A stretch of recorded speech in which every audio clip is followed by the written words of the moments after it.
Our greatest glory is not in never falling, but in rising every time we fall. How many times in your life have you fallen down?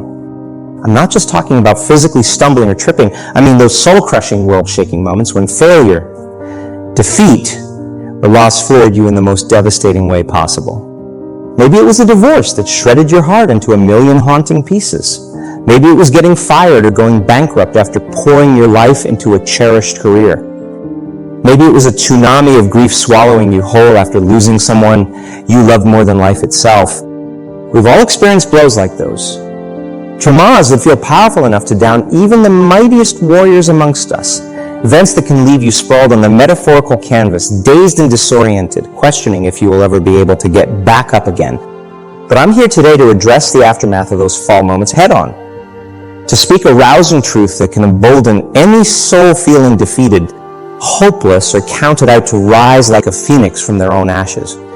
That truth, no matter how utterly disintegrating your falls may feel, you always have the innate power to get back up and soar higher than ever before, if you're willing to commit to rewriting the entire narrative about yourself, from dust to unstoppable force, from abject victim to invincible hero forged in fire's chaos. I'm here to initiate you into that supreme rebirth. No disaster is powerful enough to derail if you accept the sacred calling being extended. Because here's what the awakened ones have known since the dawn of time. Falls and periods of decay are inevitable for any soul daring to realize their ultimate potential and greatest victories. They're not punishments or random cruelty onslaught. They're metamorphic gateways held in lovingly high reverence. Only by passing through them can the imaginal cells for your next transcendent emergence fully ripen. Within your spiritual chrysalis, only after being stripped bare of everything familiar, can you scare off the final demons inhibiting reunion with your highest heroic nature. In the brightest light, seen from wide enough perspectives, the most disintegrating setbacks are thus secret potencies forging your eventual supremacy. Far from negating your grandest destinies, they're actually prerequisite deaths you must be reborn out of to fully embody those destinies waiting ahead. This is the mystical truth underpinning every wisdom tradition's teaching on the death rebirth cycles. We're all destined to repeatedly die to form our self-constraining identities and become reborn into infinitely higher iterations of our essential potentials for creative brilliance and triumph. But most of us have gotten hypnotized by denser planes of material reality into incorrectly interpreting each of these necessary dismantlings as terrifying threats to be avoided at all cost. We subconsciously entrain to primal fears that if we're cast down and destabilized, life-threatening annihilation or sheer destruction await. So instead of reverently welcoming our falls as crucial stages and processes, we meet them with primal shock, resistance, and terror. We grip so tightly to the dissolving chapters of identity that our entire energy gets hijacked into desperate clinging or hasty attempts at resuscitating the former expression's shelf life. This refusal to consciously align with the sacred dismantling process is what creates all the insurmountable suffering we incorrectly associate with falls from grace. The sheer force of our contradictory intentions locking into resisting change generates all the karmic turbulence, paralysis, and havoc that can leave us pinned down interminably. But the realized mystics of all cultures embrace an entirely different relationship to the symbolic deaths awaiting each of us. They recognize that our soul's highest vocations and most extraordinary blossomings are catalyzed by life circumstances that call us to wholly surrender prior identities and programming. They learn to quit conflating these dismantling events with personal invalidation or tragic hits to their existential security. Instead, they're reverently anchored in the wisdom that even the most shattering collapses were necessary death rebirth portals, initiating vaster aspects of their divine purpose. With that spiritual connection stabilized, the falls no longer possess the same ability to disconnect them from their deepest currents of courage, creativity, and trust in life's grand mysteries. While external circumstances might deteriorate, they maintained an unwavering allegiance to their transcendent essences, destined to emerge from the essence symbolic fires with higher orders birthing. Like the northern monarch butterflies migrating thousands of miles each year to forest groves in Mexico, where they cluster into massive arboreal colonies. There, they survive winter in a chrysalis-like diapause stasis, only to fully metamorphose and reemerge vibrant and transformed come springtime. This mystical thread of descent and resurrection was woven into the tapestries of all ancient myth story. And Shamanic rites of passage, from the Egyptian phoenix rising reborn atop its own immolating ashes, to the descent of Persephone into the midnight of the underworld, to the crucifixion and resurrection of Christ, counts depicting the necessity to temporarily forfeit every outdated attachment and self-definition, and that new orders of life might emerge from the prior form's dissolution, impregnating souls with the supreme truth, that every sepulture is a secret womb, gestating pure embodiments of creative potential. But somewhere along the way, we as a culture collectively succumbed to a spiritual amnesia about this sacred alchemical process. We started reflexively perceiving falls as curses rather than regenerative cyclical invitations. And that fearful contraction magnetized all the stations of suffering. That can now accompany the dismantling of our former norms.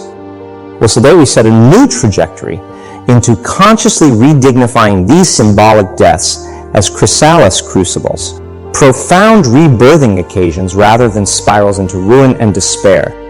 We reclaim the ancient spiritual art of relaxing fully into each metamorphic transition, so that all formations of our next transcendent embodiment can flourish forth unimpeded, free of resistance. We allow total dissolution so that higher compositions of purpose, identity, and victory can spontaneously crystallize within the fertile void we create. Just like coming into radical acceptance with the rotting decay accelerates the sprouting of new spring greens. Because that's ultimately what egoic death. And breakdown yield when we align in reverence. The falling away of any residues or constipated formations stunting our root system's expansion into new realms of creative flourishing. With predecessors cleared by our conscientious dismantling work, we prepare richly fertilized soul sanctuaries for our next apotheosis to burst into glorious full bloom. While the old husk deteriorates, the emergent butterfly embryo incubates undisturbed until ready for its cosmic unveiling. Of course, that's a profoundly different approach than how most of us have related to falls, defeats, and ego death events in the modern era, which is precisely why so many get perpetually pinned down in malaise, apathy, and lack of transcendence after these transitions. We immediately go numb or comatose in a vain attempt to quarantine the disintegrative process from destabilizing too many other areas of our reality. But even if circumscribed, we've denied the sacred dismantling its core spiritual purpose, making room for resurrection into the next expression of our highest butterfly nature.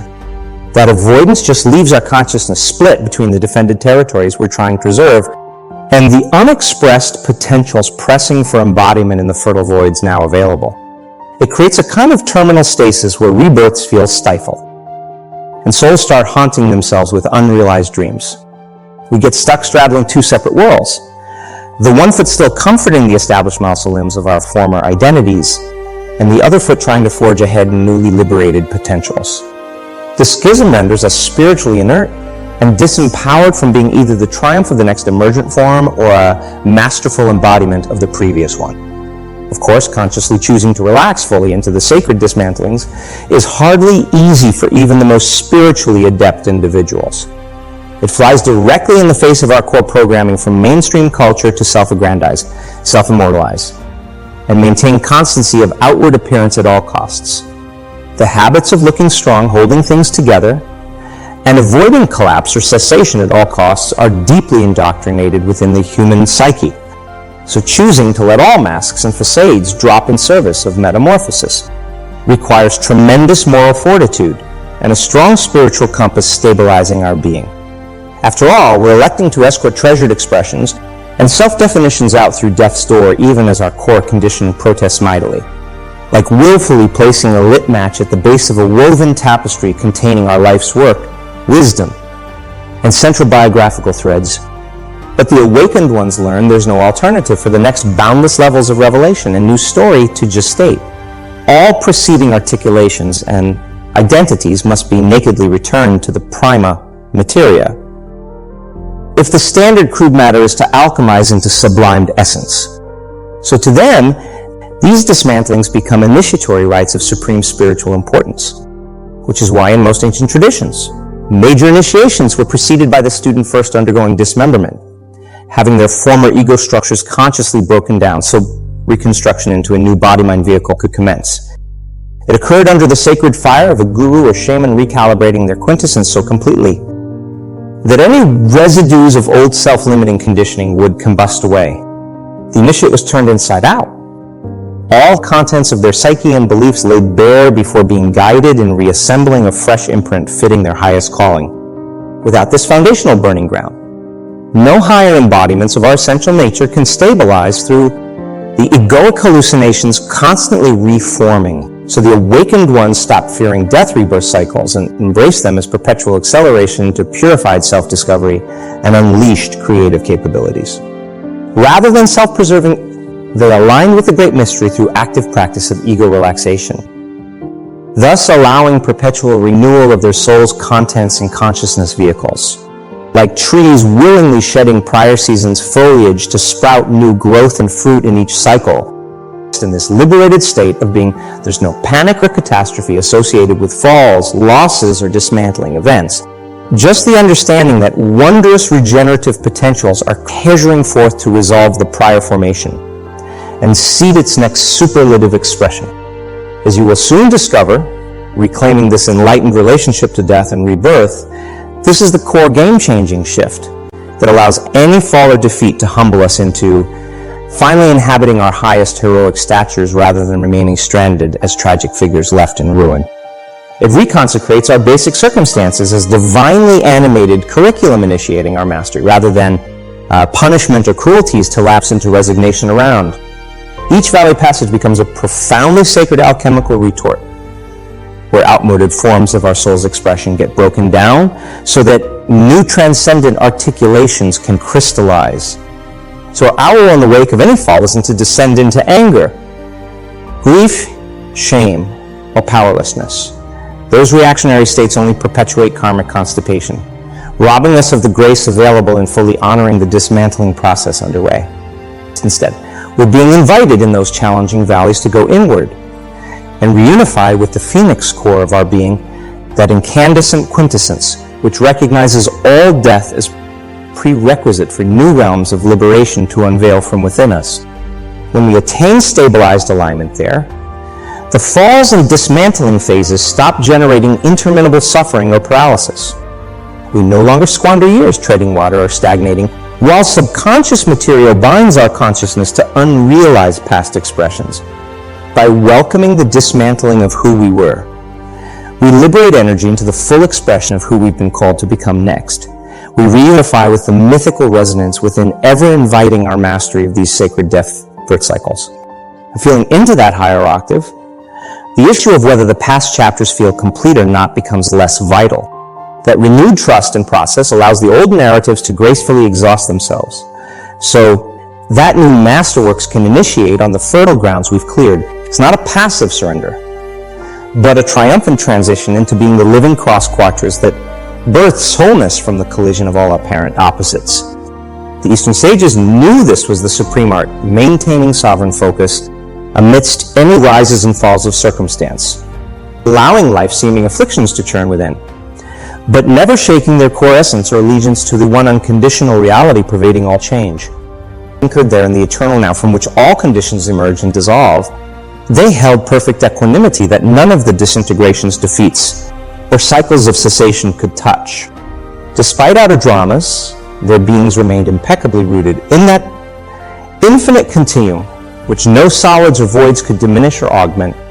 So while their forms might rise up and fall dramatically in concert with the rhythms of nature and impetus for transformation, their souls remained ever consecrated to the unborn. And no matter how many times their old flowering expressions perished, they knew their essence as the seed ground perpetually glowed with the immortal light of endless rebirth. Over time, they recognized more clearly how these transitions forged their alchemical mastery as compassionate world bridgers. How through embrace, descent, and return cycles, they came to embody both the highest immortal essences and rich worldly embodiments woven into liberated union. Not mere transcendent beings disconnected from life's luscious sorrows and lamentations, but living emissaries holding all planes of material reality and spiritual infinity and simultaneity through their supreme equipoise in navigating rises and falls. So when we commit to reverencing these initiatory occasions, we position our own consciousness to eventually ascend into similarly hallowed ranks. We choose to relinquish each incomplete articulation and embrace the great erasing so the next fuller composition can crystallize unsullied. From that sanctified seat of awareness, it no longer matters whether our external conditions appear crumbling or in abject fallen states. We've transcended needing any stability or situational markers whatsoever to remain anchored in the truth of our own essential completion and operating from that hallowed taproot identity. No stumble or defeat has the power to extinguish our spirit or distract us from progressive unfoldment into ever greater full bloomings of our innate cosmic mastery, regardless of circumstances.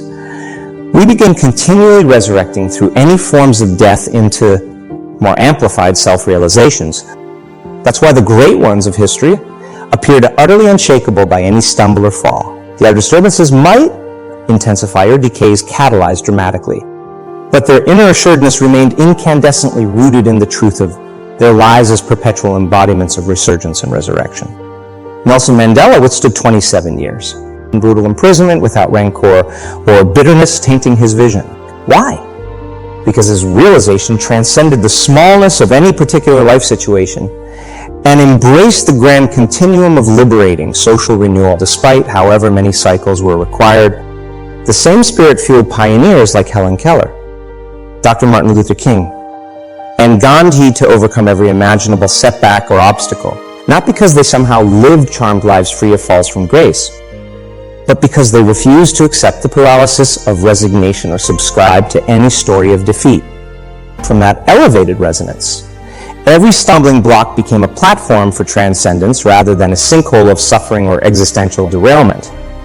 Their consciousness so thoroughly occupied the mythical hero's return cycle that no individual crash landing could remove that orientation. So they kept arising through failures, attacks, and dismantlings, not in a spirit of blind perseverance, but by constantly rebirthing their mastery to meet each occasion at new octaves of skill and presence. The falls primed their ascensions.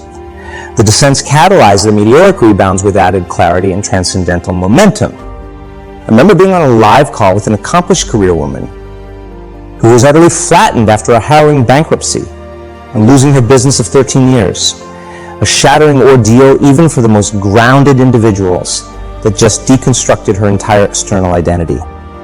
But in the weeks after decompressing from the initial shock, a profound shift started. Rather than lapsing into directionless post-traumatic stress or frozen immobility, she began reconnecting with the truth that this dismantling was actually revealing all new aspects of her unstoppable nature, hunted from the old containers, restricting how big she could imagine.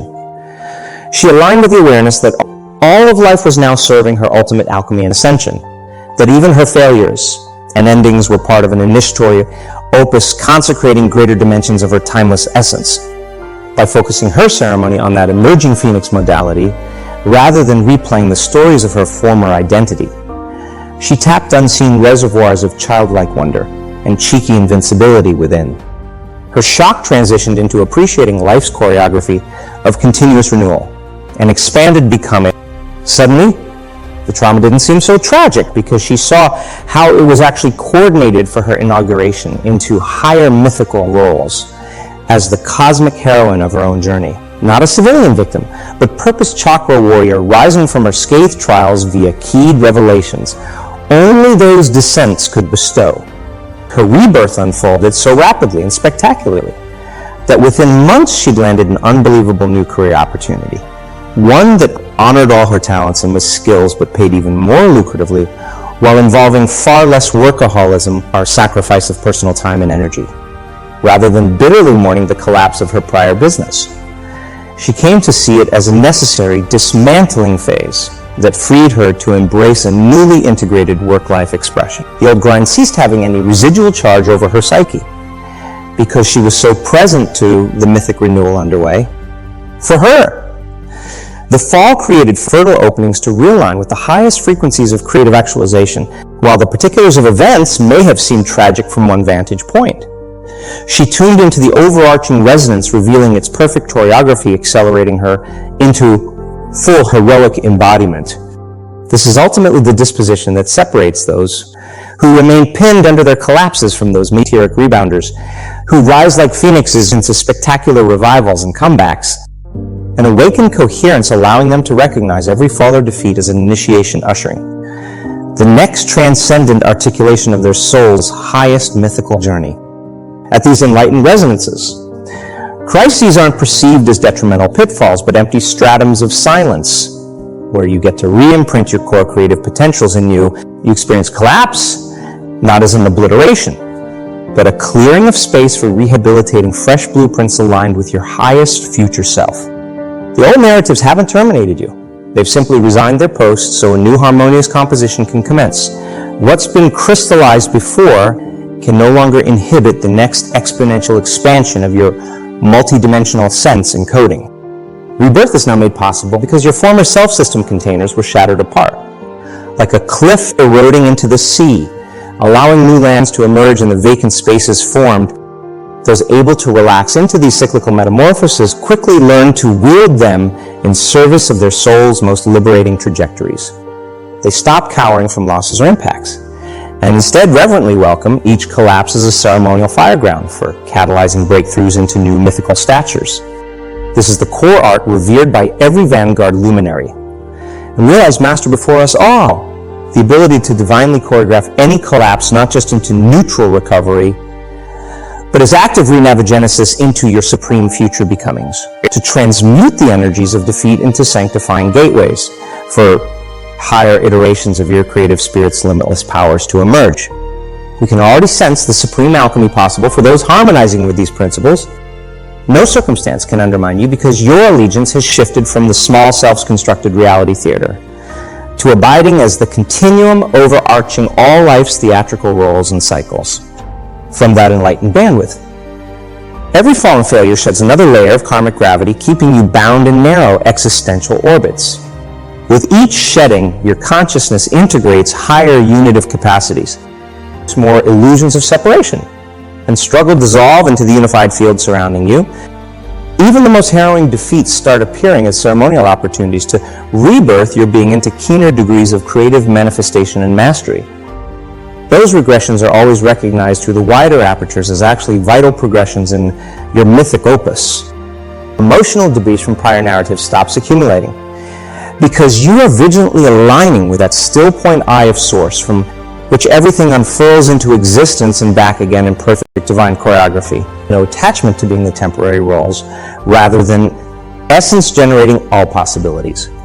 In this rarefied state, falls and losses no longer puncture your sacred unwavering presence nor fling you into stories of existential crisis. You are too centered in your true native frequency as an imperishable, infinite being, exploring the rhythms and pulsations of finite creation. So you freely allow each cycle to complete itself gracefully. You don't cling to what's decaying nor subconsciously resist change through fear or contraction. You just maintain harmonized resonance with the undying animating principles within that can never be diminished.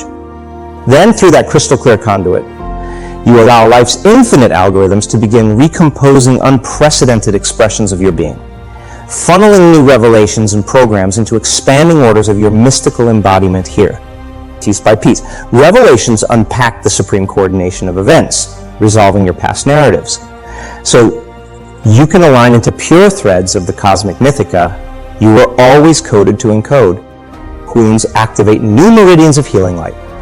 Schisms from the past dissolve into their primal essence as boundary-dissolving awakenings through the sacred process of embracing each descent and dismantling as part of your ascension.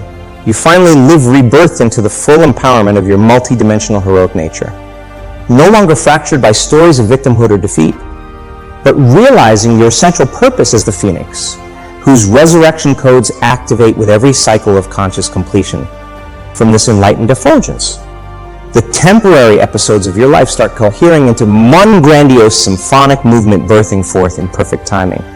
Every rise and fall understood as synchronized stanzas making possible new integrations of your timeless essence embodying in space-time. You see clearly how each frame thread was ritually burned away to make room for you to reweave ornatured masterworks of creativity, wholeness, and triumph through the human instrument. How every dissolution cleared space for a more liberated expression of your consciousness. to take art with that transcendent perspective stabilized. A profound serenity suffuses your being, an unshakable trust that any situation, no matter how disintegrative it appears at first blush, is choreographed as part of your progressive metamorphosis into fully actualizing the unstoppable cosmic hero you were coded as from the beginning. So from this soul-centered space, go forth with the supreme knowledge that you are indestructible, that nothing nowhere, no event or circumstance can ever truly defeat the eternal phoenix essence at your core, which rises renewed from every seeming ruin. Let this be the line you inscribe as an indelible mantra fortifying your consciousness. I am the mythic master giving profound rebirth to myself through every symbolic death and fall. My power lies in perpetually realigning with the spiritual currents of eternal regeneration, always awaiting my complete reunion. With that as your holographic anchoring, watch how every defeat immediately starts revealing itself as a vital stepping stone in your ongoing blossoming rather than tragic endings. How each trial was laid by the hand of grace to strengthen you into more heroic statures and creative powers.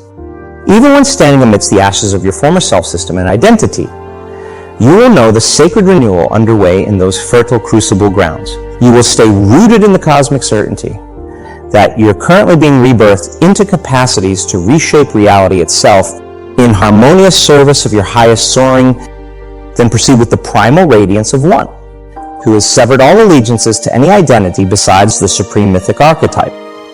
Of the eternal phoenix, the cosmic world bridger able to transcend every fire and rise renewed into endless, more empowered inflections of your multidimensional mastery. For that is your true primordial essence awaiting full embodiment here.